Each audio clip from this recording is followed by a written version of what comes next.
Welcome back, everybody.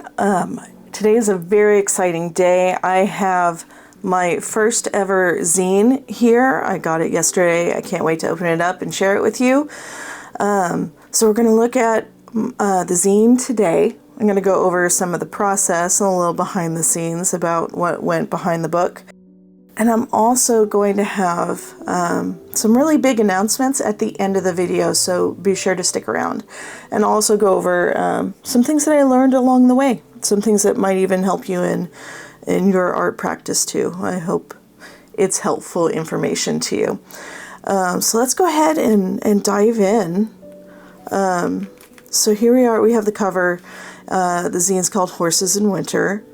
It originally was going to be Horses and Storms because I meant to launch it back in the fall, but life happened. I had a couple of health concerns that they're taken care of now, but they definitely put a halt on this project for a little bit. But I don't mind because Horses in Winter allowed me to have some wintry scenes that I didn't plan on initially. And some of those were my favorite paintings. So I love how the cover came out. And this is the first zine that I've done. Well, obviously the first zine. The first project with Mixam, which is the printer that I went with. And I'm super happy with the cover and the print quality of all the pages. I got a matte finish to this and it feels so nice. I love this. Okay, so let's go ahead and open it up. So we have the inside cover. So it says Horses in Winter, a collection of sketches, drawings, and paintings by Angie Nichols, which is myself. This painting was super fun to do. It was pretty big, and I know it's cropped, but I knew it was going to be cropped for the inside cover anyways. I just painted it for this. So it's really not that much bigger. It's just slightly bigger than the spread. But I really love how this came out. And the print quality is good enough for you to actually like see the texture of the cold press watercolor paper that I used. Love that. Here's a look inside my sketchbook.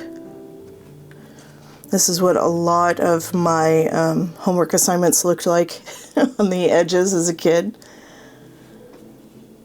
And I went with horses like for my first zine because that's something that I'm just most familiar with artistically. So, and I used Derwent drawing pencils for those. So, this is a painting I did a little while ago, but I felt it best illustrated the point I'm making here, which is just my early influences were largely based in Russian folk art, which seems kind of like I'm from the United States. Like the only connection that I have to this is through an animation from the 1940s. It's just like weird how influences just kind of come out of nowhere. But there is a really common folktale, really popular folktale from Russia called The Humpbacked Horse. And forgive me if you know this more than I do. My introduction to this was when I was like 5 as an animation. So, but I was completely enamored with this animation. I had my dad rent it I don't know how many times, and to date myself even further, we rented it on Laserdisc. Like almost, I think he eventually maybe even bought the Laserdisc. I don't know. I'll have to ask him. In the United States, it was known as The Magic Pony, and I watched The Magic Pony I don't know how many times. But the animation was beautiful. And what caught me was the amount of detail and movement was in the line work. I remember trying to copy that so much as a kid, like well into elementary school, junior high. Like it always just kind of stuck with me. I actually caught it on the full movies on YouTube. I can link it below in the description if you guys want to check it out. But like the remake was 1975, so it's got some great 70s music in it now. But feel free to take a look at that, and you'll hopefully like see some obvious ties to my art style, especially when I do more stylized work. So I decided to maybe do some doodles in my sketchbook and did this spread of just some horses playing in a snowy wood. And I just, this was really fun to make. I loved, like all the leaves took me quite a while, but it was really kind of meditative. This was such a fun project, guys. Loved making this. So here's a couple more sketchbook pages. You'll recognize this one if you've been watching my channel. I did that one on a live stream. I think one part of it was on a live stream and the other was a video. But it was testing out Bloodstone Genuine from Daniel Smith, because I really couldn't figure out what color it was just from looking at videos. I was like, it sounds like there's going to be red in it, but I didn't see any red. It's just so subtle. But there is a little bit in there. The other page I actually did in Tahoe, California. I'm going to stop occasionally for a sip of my drink. So, this was initially what I thought was all going to be just horses in storms and rain and clouds and open fields, and that's just like the vague idea that I had going into it. And after about 5 paintings, I was so stuck. I didn't know what I was going to paint next. Here's some of my most common paints, and I really am happy with. I was really concerned about the camera picking up all the subtle differences in the colors that I have here, and I think it did a really good job. There's just, I was really happy how this one bloomed. This was Soul of the Oak from Deep Deep Light, and if you look really closely, it's not only green, but you see purples and reds and yellows, and it is so complex. It's one of my favorite paints to use. And of course, like, I knew I wasn't going to be able to make it through making a zine without a typo, and I worked so hard in checking it. Okay, so here's my one typo moment, and instead of DDL for Deep Deep Light, I have a DDK in there on my favorite one of my favorite ones. And I remember correcting it and saving the work, but I think I must have closed it and saved it as the original and not the corrected one. So that's okay. I'm human. And you'll know, it's not going to stop anybody from recognizing the paint. It's fine. But anyways, like, I really hope that you find some gems in here in this palette. I've got several different brands. There's Deep Deep Light, Winsor & Newton, Schminke, A. Gallo, and Daniel Smith in this set. And of course, I have colored pencils that I use on top. So I wanted to get a really close-up shot of all the detail that you can find just in the watercolor and then the pencil on top. So I have a really zoomed in close-up here and a little more information here. And the brands that I most often use are Faber-Castell, their Polychromos set, Caran d'Ache Luminance, and the Derwent drawing pencils.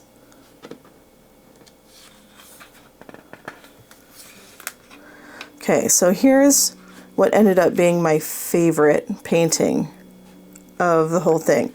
So this painting was after getting stuck, just like I drew or painted 5 or so of the paintings going into the set, and starting with Horses and Storms, I was like, I don't know where else to go with this.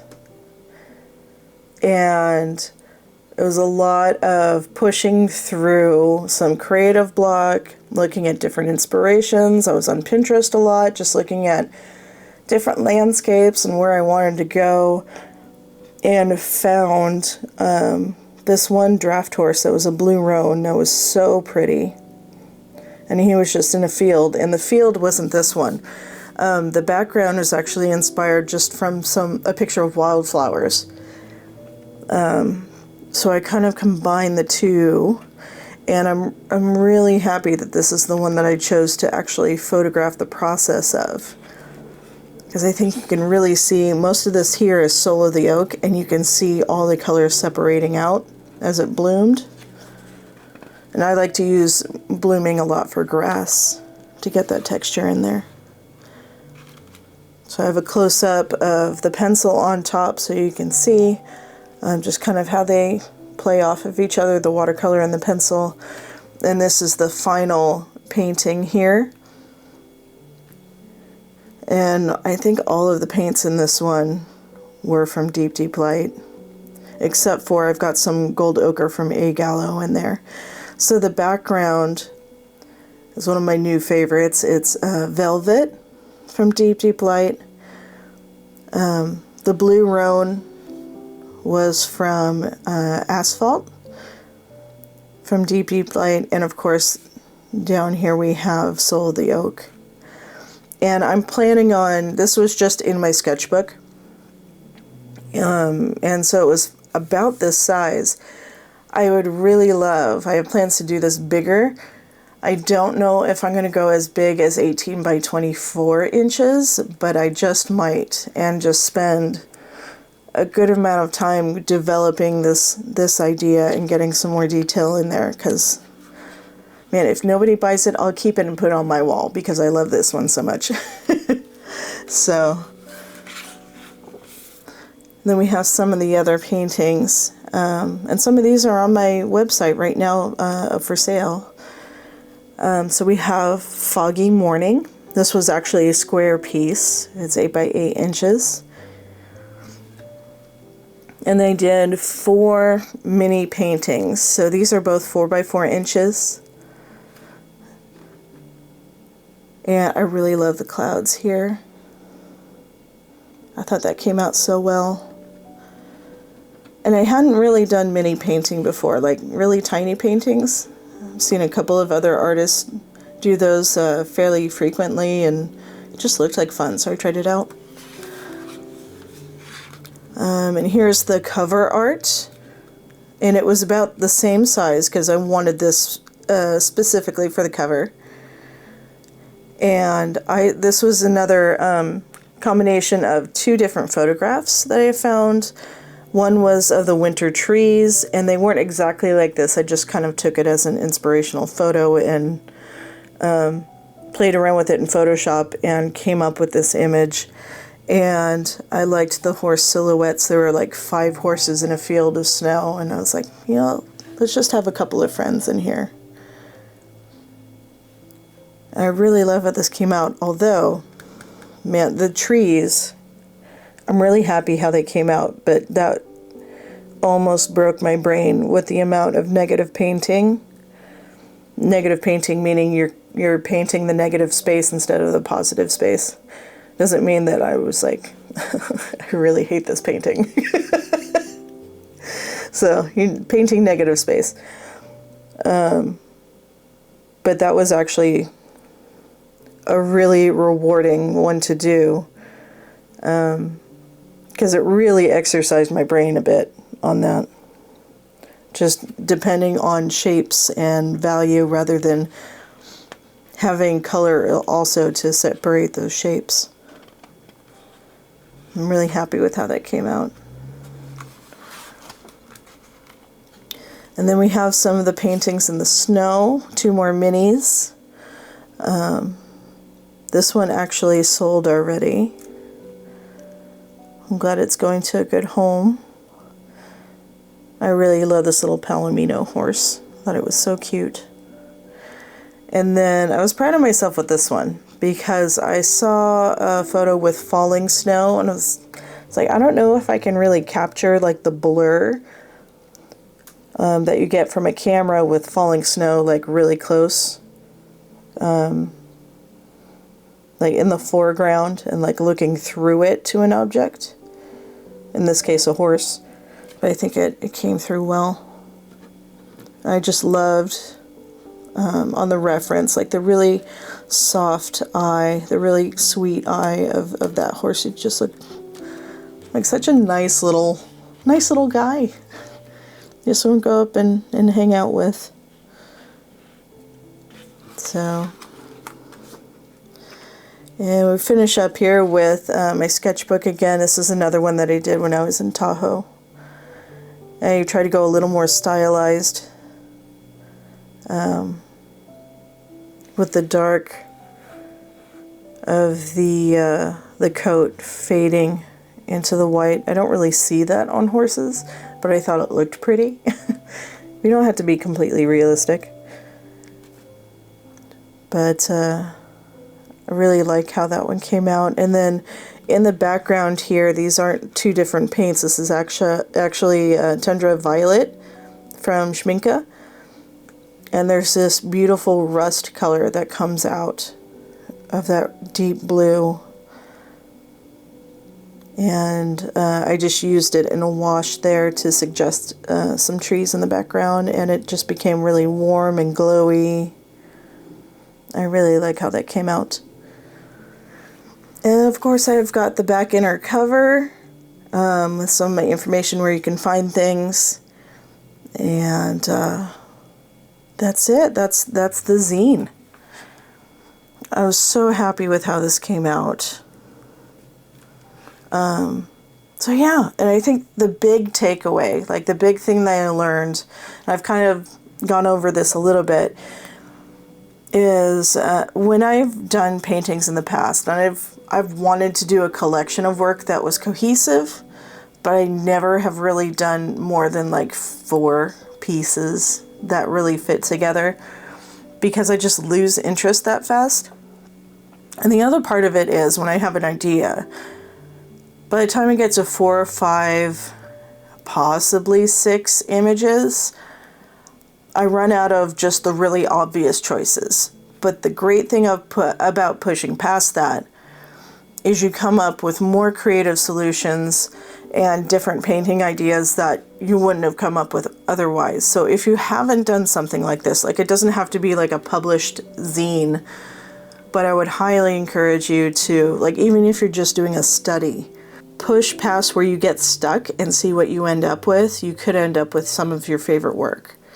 Like for me was definitely this one right here, and it seems to be the one that resonates more than my other paintings with people that are viewing my work. So you never know what you're going to end up with. Okay, so now that we've gone through the zine, let's go through some of those announcements that I hinted at. The first one, the obvious one, is my zine is up for sale. If you go to my website, there is a page called Books, and there will be a link in there for that.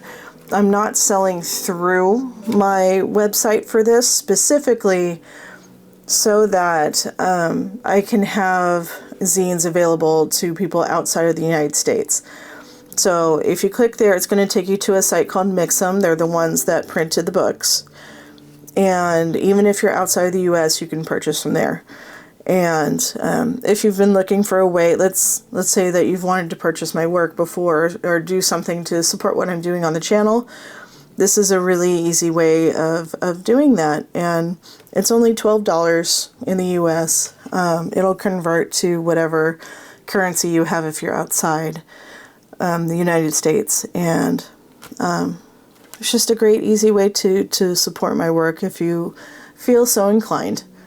And some of these paintings are also still available on my website. Some of them have sold already, but you can check that out on my website, which is aloriasart.com. And so that's announcement number 1. Next, really big announcement is I'm actually going to be taking a break from YouTube just for March. I'll be back here in April, and there's a couple of reasons why I'm taking a break for a month.